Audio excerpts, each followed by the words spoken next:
Dari kalangan Asy'ariyah sebagiannya kemudian berpendapat, nanti bisa dirujuk ya di dalam kitab Al-Qaulul Mufid ya, insyaallah di sana dijelaskan bahwa mengatakan bahkan sebagian kecil di antara mereka berpendapat dan berkeyakinan adalah Al-Quran itu adalah kalamun nafsi. Kalamun nafsi itu adalah kalimat-kalimat hasil terjemahan malaikat Jibril ketika ia menerima Al-Quran tersebut dari Allah Subhanahu wa taala untuk disampaikan kepada Rasulullah sallallahu alaihi wasallam.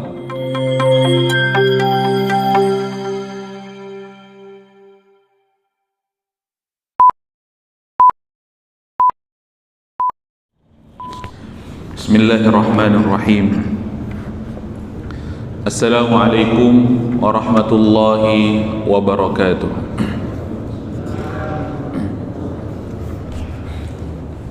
Innal hamdalillah nahmaduhu wa nasta'inuhu wa nastaghfiruh wa nastahdihi wa natubu ilayhi wa na'udzu bihi min shururi anfusina wa min sayyiati a'malina.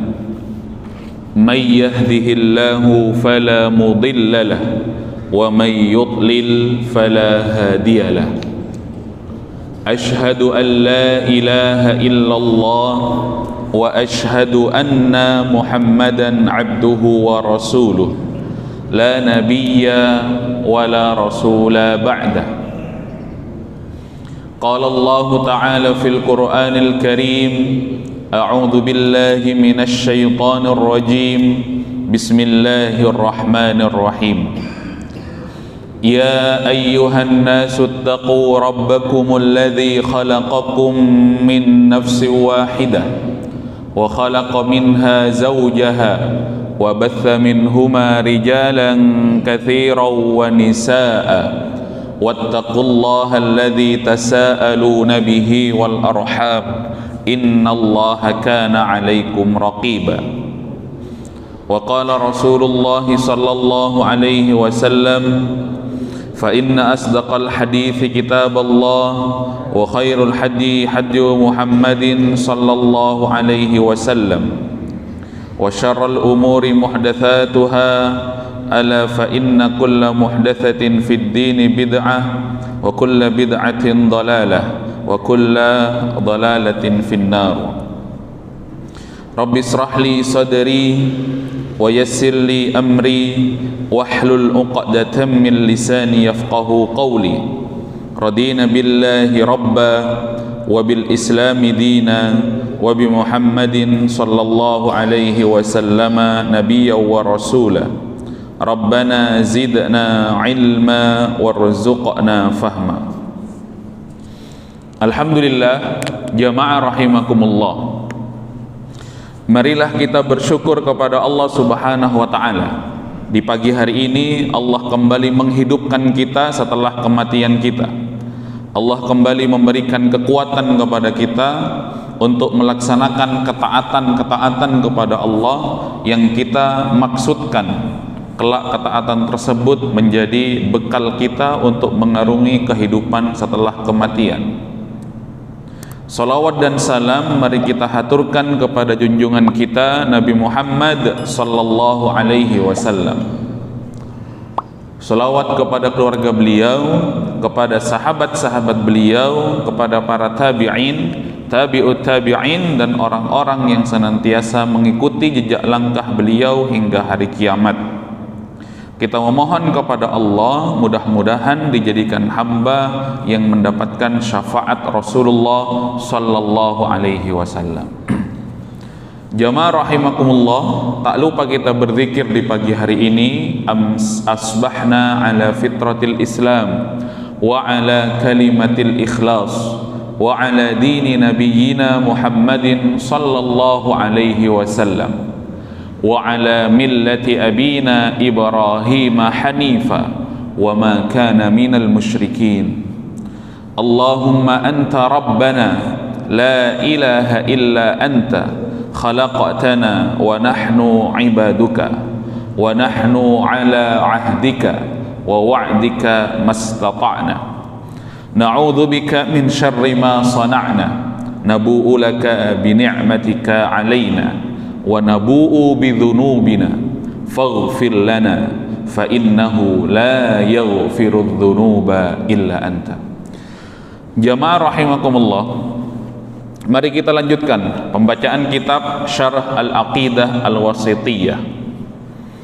Syekh Shalih Fauzan mensyarah dan menjelaskan matan Kitabut Tauhid Al-Imam Ibn Taimiyah.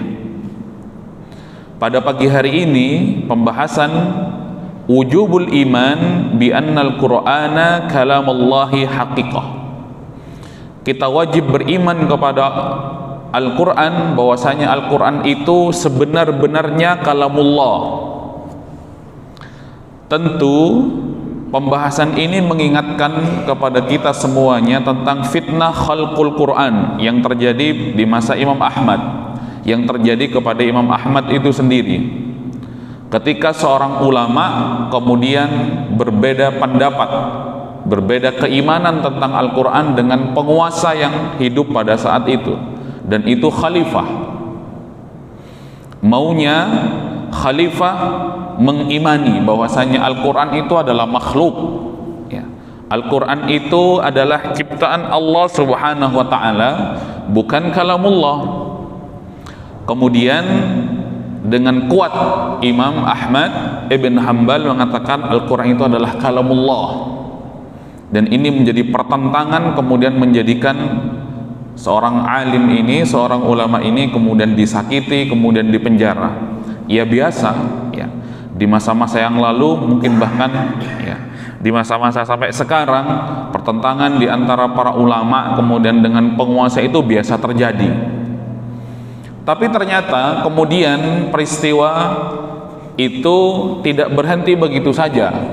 Di masa-masa modern pun ya masih banyak ya orang yang dikatakan sebagai ilmuwan, begitu, dikatakan sebagai ya ahli. Masih ada saja di zaman-zaman modern itu yang mengatakan bahwasanya Al-Quran itu tidak hanya kalamullah, Al-Quran itu juga berarti adalah kalamnya Rasulullah Shallallahu Alaihi Wasallam. Memang ada. Coba Bapak Ibu sekalian kutip ataupun cari, ya, googling pernyataan Profesor Mun'im Sirri misalkan, seorang ilmuwan katanya, ya, yang kemudian beliau mengatakan Al-Quran itu perkataan Allah juga perkataan Rasulullah Shallallahu Alaihi Wasallam. Bapak Ibu yang dirahmati Allah Subhanahu Wa Taala, berarti kalau perkataan Rasulullah Shallallahu Alaihi Wasallam juga perkataan Allah, maka mengandung dua, mengandung bahwasanya Al-Quran itu adalah makhluk dalam satu sisi, kemudian Al-Quran itu adalah kalamullah Subhanahu Wa Taala. Mengapa kemudian? Karena kan ketika disampaikan juga Rasulullah Shallallahu Alaihi Wasallam ya keluar dari mulut Rasulullah, keluar dari lisan Rasulullah Shallallahu Alaihi Wasallam, sehingga kemudian Al-Quran itu menjadi makhluk, tidak hanya kalamullah, ya. Jamaah yang dirahmati Allah, tapi mari kita kemudian kembalikan kepada para ulama, begitu. Mari kita kembalikan kepada para ulama ketika menjelaskan makna Al-Quran. Syekh Manna' Qattan di dalam kitabnya Ulumul Quran atau Mabahith fi Ulumil Quran mengatakan Al-Quran kalamullah al-munazzal ala Rasulillah sallallahu alaihi wasallam biwasitati Jibril al-muta'abbad bitilawatihi. Al-Quran itu secara sempurna adalah kalamullah Subhanahu wa ta'ala, ya, al-munazzal ala Rasulillah sallallahu alaihi wasallam, yang diturunkan kepada Rasulullah sallallahu alaihi wasallam. Jadi bukan Rasulullah yang mengatakan tentang Al-Quran itu, tetapi diturunkan kepada Rasulullah kalam ini, yang kemudian ya disampaikan oleh Rasulullah biwasitati Jibril, dengan perantara malaikat Jibril al-muta'abbad bitilawatihi, yang kemudian apabila seorang hamba membaca Al-Quran ini terhitung sebagai ya sebagai ibadah, huruf per hurufnya ataupun ayat per ayatnya. Jamaah yang dirahmati Allah Subhanahu wa taala, dari kalangan Asy'ariyah sebagiannya kemudian berpendapat, nanti bisa dirujuk ya di dalam kitab Al-Qaulul Mufid, ya insyaallah di sana dijelaskan bahwa mengatakan bahkan sebagian kecil di antara mereka berpendapat dan berkeyakinan adalah Al-Quran itu adalah kalamun nafsi. Kalamun nafsi itu adalah kalimat-kalimat hasil terjemahan malaikat Jibril ketika ia menerima Al-Quran tersebut dari Allah Subhanahu wa taala untuk disampaikan kepada Rasulullah sallallahu alaihi wasallam. Karena mengapa? Karena ketika Allah Subhanahu wa taala dikatakan ya berkalam, maka Allah Subhanahu wa taala memiliki mulut, maka mulut tersebut akan menjadi kesamaan dengan makhluk, maka enggak mungkin Allah tersebut sama dengan makhluk. Lam yakul lahu kufuwan ahad. Berarti Al-Quran itu sebenarnya adalah kalimat kalamun nafs, begitu, kalimat hasil terjemahan dari malaikat Jibril, begitu, ketika Allah tersebut mengatakan kepada Jibril kalimat-kalimat tertentu yang itu hanya difahami oleh malaikat Jibril, kemudian disampaikan kepada Rasulullah Shallallahu Alaihi Wasallam ya berupa kalimat-kalimat di dalam Al-Quran. Tapi kemudian jamaah yang dirahmati Allah Subhanahu Wa Taala, seolah Imam Ibnu Taimiyah ingin menegaskan kepada kita wujubul iman bi annal Quran kalamullahi haqiqah, begitu. Benar-benar bahwasanya Al-Quran itu adalah kalamullah, tidak ada celah ya bagi hamba, tidak ada celah bagi makhluk untuk masuk ya ke dalam kalamullah ini, begitu.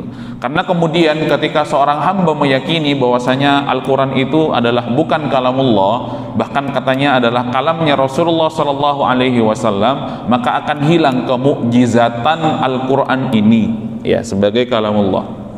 Mari kita baca.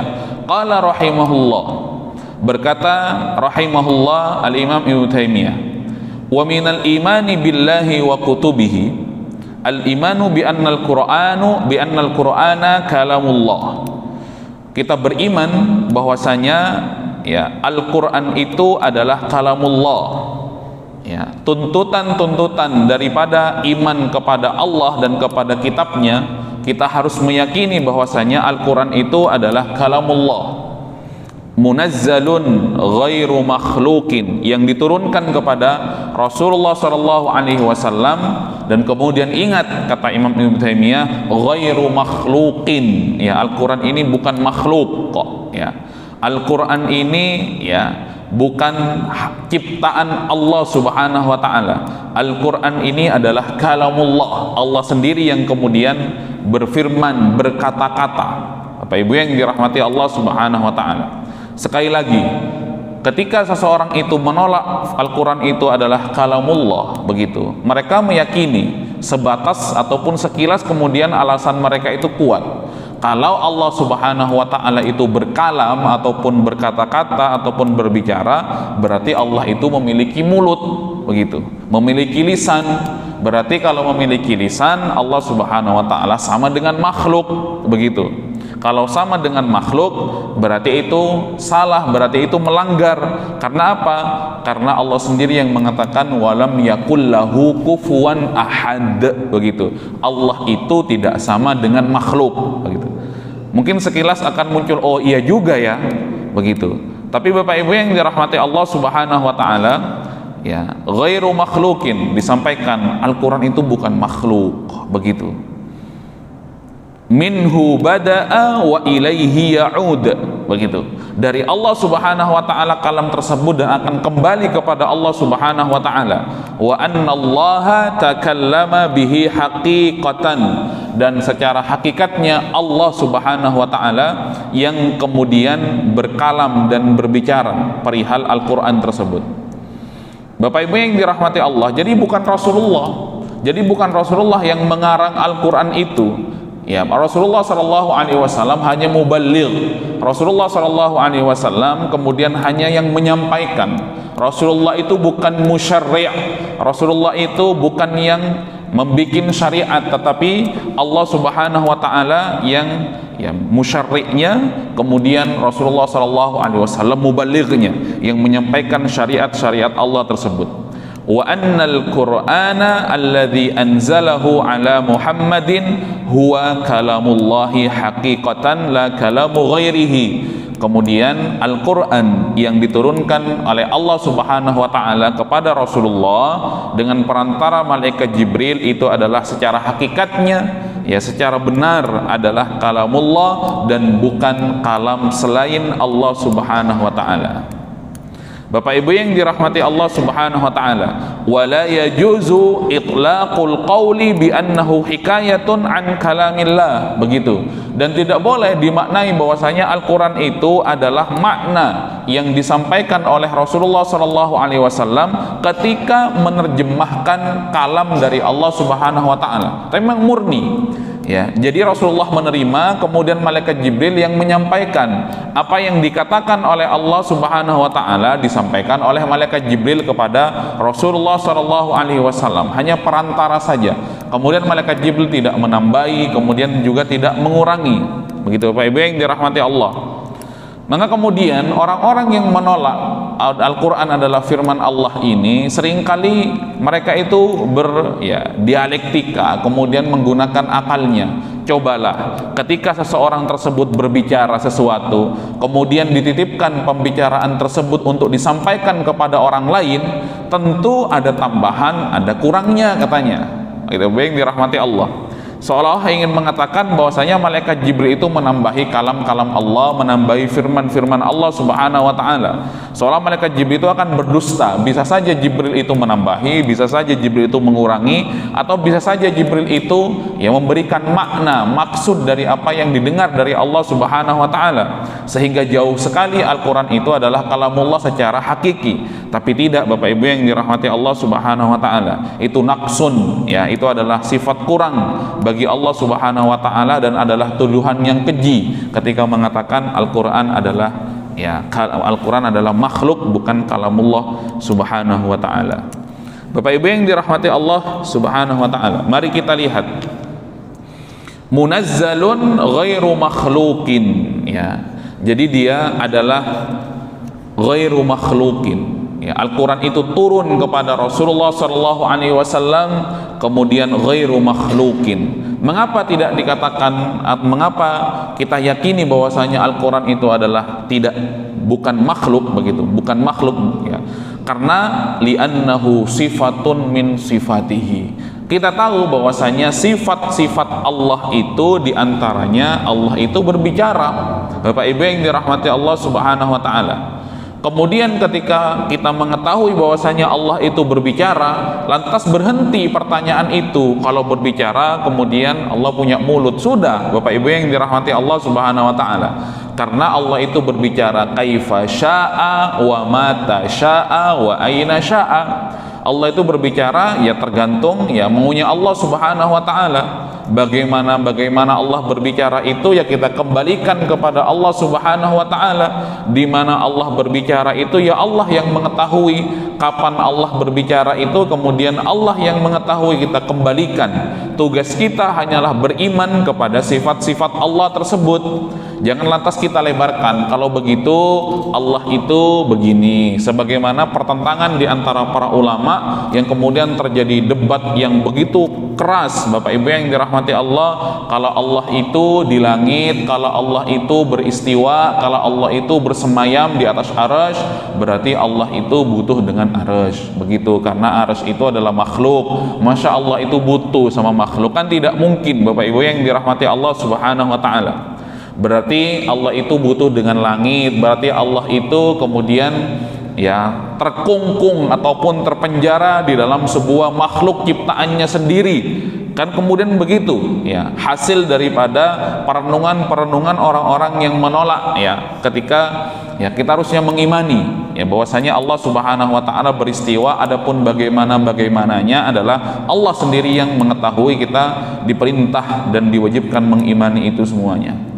Bapak Ibu yang dirahmati Allah Subhanahu wa taala, ghairu makhluqin. Jadi sifatnya Allah itu adalah memang berbicara, berfirman, adhafahu ila nafsihi idhafatas sifati ila mausufihi. Kemudian Allah menyandarkan pada dirinya sendiri adalah sifat kalam itu. Dan Allah Subhanahu wa taala wa sifatuhu ghairu makhluqin, dan sifat-sifat Allah ini tentu bukan makhluk, karena sifat-sifat Allah itu adalah bagian daripada Allah itu sendiri. Fa kalamuhu ghairu makhluqin, begitu. Kalaulah berbicara itu adalah sifat Allah, maka hasil ataupun apa yang dikatakan oleh Allah Subhanahu wa taala tentu bukan makhluk, begitu. Wa qad khalafa fi hadha tawaif, ya, dzakara asy-syaikh rahimahullahu huna maqalatan ba'duhum fadzakar, begitu. Bapak Ibu yang dirahmati Allah Subhanahu wa taala. Tapi kemudian keyakinan yang diyakini oleh Imam Ibnu Taimiyah itu kemudian dibantah oleh kelompok Al-Jahmiyah, begitu. Kita sudah sampaikan ya siapa itu Al-Jahmiyah itu. Mereka mengatakan innallah la yatakallam, begitu. Wahai Ibnu Taimiyah, begitu, kata orang-orang Jahmiyah, Allah itu tidak berbicara, begitu. Wa inna ma khalaqa kalaman fi ghairihi wa ja'alahu yu'abbiru anhu, begitu. Tetapi ya Allah itu tidak berbicara, tetapi Allah Subhanahu wa taala menciptakan ya pembicaraan tersebut, menciptakan kalimat-kalimat tersebut fi ghairihi, di dalam ataupun kepada selain Allah Subhanahu wa taala, wa ja'alahu yu'abbir. Jadi menurut ya Al-Jahmiyah itu Allah menciptakan ya kalam tersebut, tidak berbicara langsung tapi diciptakan. Kemudian malaikat Jibril itu yang menjelaskan ciptaan Allah tersebut. Bapak Ibu yang dirahmati Allah Subhanahu wa taala. Jadi kasarnya ketika ada ayat yang berbicara qul huwallahu ahad, kalimat itu bukan dari Allah, begitu. Kalimat itu adalah kalimat ciptaan Allah, kemudian dijelaskan oleh malaikat Jibril. Oh, begini loh maksud Allah itu. Kemudian maksudnya Allah itu disampaikan kepada Rasulullah SAW. Kalau sudah melalui proses yang seperti ini kan kemudian dia bukan lagi firman, berarti adalah ciptaan Allah karena ia muncul daripada lisan malaikat Jibril yang kemudian disampaikan kepada Rasulullah SAW. Ini menurut Jahmiyah. Maka fix bahwasanya Al-Quran itu adalah makhluk, begitu, karena sudah melalui perpindahan dari Allah Subhanahu wa taala, kemudian dimaknai oleh malaikat Jibril, kemudian dijelaskan oleh malaikat Jibril, bahkan malaikat Jibril menciptakan ataupun menggunakan kalimatnya sendiri untuk disampaikan kepada Rasulullah SAW. Ruwet sekali keimanan Al-Jahmiyah ini, padahal secara jelas bahwasanya Allah kemudian berfirman, kemudian disampaikan oleh malaikat Jibril kepada Rasulullah SAW. Ketika Allah mengatakan qul huwallahu ahad, yaitu juga yang disampaikan oleh malaikat Jibril kepada Rasulullah SAW. Begitu jamaah yang dirahmati Allah cara mendudukkannya. Jadi tidak sebagaimana orang-orang Jahmiyah. Jadi Allah Subhanahu wa taala butuh malaikat Jibril untuk menjelaskan maksud yang diinginkan oleh Allah Subhanahu wa taala kepada Muhammad. Ini kan celaan kepada Allah Subhanahu wa taala, seolah Allah Subhanahu wa taala tidak mampu menjelaskan secara langsung, ya. Ya mudah saja Bapak Ibu yang dirahmati Allah, Allah itu langsung menyampaikan kepada Rasulullah SAW tanpa perantara malaikat Jibril, mudah-mudah saja. Tetapi kemudian ini yang diinginkan oleh Allah Subhanahu wa taala, rentetan ini yang kemudian diinginkan oleh Allah, karena Allah itu ya terserah Allah mau berbuat seperti apa, tidak sebagaimana orang yang mengatakan Al-Jahmiyah, ya begitu. Maka ilallahi majazun la haqiqah, kata Jahmiyah. Kalau seperti itu, maka kalamullah yang dimaksud ini adalah majaz saja, makna ataupun kalimat yang digunakan oleh malaikat Jibril yang disampaikan kepada Rasulullah sebagai penjelasan daripada firman Allah Subhanahu wa taala. Begitu kata Al-Jahmiyah, ya. Begitu kata Al-Jahmiyah, Bapak Ibu yang dirahmati Allah Subhanahu wa taala. Tetapi kemudian kata Syekh Shalih Fauzan, mukhalif liqaulis salaf wa a'immatil muslimin, begitu. Pendapat ini tentu bertentangan dengan ya perkataan-perkataan salaf, kemudian para imam-imam kaum muslimin. Fa innahu la yuqal an ayyusamma mutakalliman illa man qama bihi al-kalamu haqiqah. Kata pendapat-pendapat para ulama-ulama salaf, kemudian imam-imam kaum muslimin, ya tidak masuk akal, begitu Bapak Ibu yang dirahmati Allah Subhanahu wa taala. ya Allah itu dikatakan berfirman, atau kita mengimani bahwasanya Allah itu berfirman, tetapi firmannya itu masih butuh penjelasan, begitu, berupa penjelasan dari malaikat Jibril kemudian baru disampaikan kepada Rasulullah Shallallahu Alaihi Wasallam. Ya berarti kan firman Allah itu nggak jelas gitu. Masa ada Allah yang tidak jelas? Masa ada Allah yang ya seperti itu? Tentu kan ini adalah ya celaan ya kepada Allah Subhanahu wa taala, begitu. Tentu kemudian ketika seseorang misalkan ada yang mengutip kalimat kita, Bapak Ibu yang dirahmati Allah Subhanahu wa taala, tentu orang yang jujur akan mengatakan ini adalah kalimat si fulan, tanpa dikurangi dan tanpa ya ditambahi, begitu. Bapak Ibu yang dirahmati Allah Subhanahu wa taala. Kalaulah kita menambahi berarti itu bukan orisinil kalimat si fulan karena sudah ada penambahan dan pengurangan. Tetapi posisi malaikat Jibril di sini sebagaimana ya keimanan para ulama-ulama salaf, begitu, dan para imam-imam kaum muslimin bahwasanya ya Allah sendiri yang mengatakan, begitu, dan Allah sendiri yang berfirman. Gak mungkin kita itu menisbatkan firman itu kepada Allah kalau Allah masih butuh penerjemah ataupun penjelas daripada firman-firmannya. Jamaah yang dirahmati Allah Subhanahu wa taala, maka kemudian kalau sudah seperti ini fix bahwasanya Al-Qur'an itu adalah firman Allah Subhanahu wa taala yang bermakna munazzal ghairu makhlukin. Bapak Ibu yang dirahmati Allah, ya mungkin sementara itu yang bisa kami sampaikan. Ya masih panjang, masih ada 2 lembar lagi penjelasan tentang Al-Quran adalah kalamullah. Insyaallah coba kita sampaikan di pertemuan-pertemuan yang akan datang. Subhanaka Allahumma bihamdika asyhadu an la ilaha illa anta astaghfiruka wa atubu ilaik walhamdulillahi rabbil alamin. Kemudian sebelum ditutup, ya tentu kita bersyukur tadi malam ya PP Muhammadiyah sudah menyampaikan dan meluncing kalender ya, Hijriah ya global tunggal. Mudah-mudahan ya usaha ini ya menjadi penyatu kaum muslimin dalam satu tanggal kaum muslimin dalam seluruh dunia. Bapak Ibu yang dirahmati Allah, jangan sampai kalah dengan orang-orang kafir ya. Hari ini Valentine, semuanya Valentine seluruh dunia, dan kaum muslimin percaya saja, begitu. Tentu kita sebagai orang yang beriman ya senang dengan usaha dan ijtihad ini, Bapak Ibu yang dirahmati Allah, yang disampaikan oleh PP Muhammadiyah dengan hajatnya kalender Hijriah atau global, satu tanggal satu hari seluruh dunia. Amin, Allahumma amin. Mudah-mudahan menjadi penyatu orang-orang beriman. Assalamualaikum warahmatullahi wabarakatuh.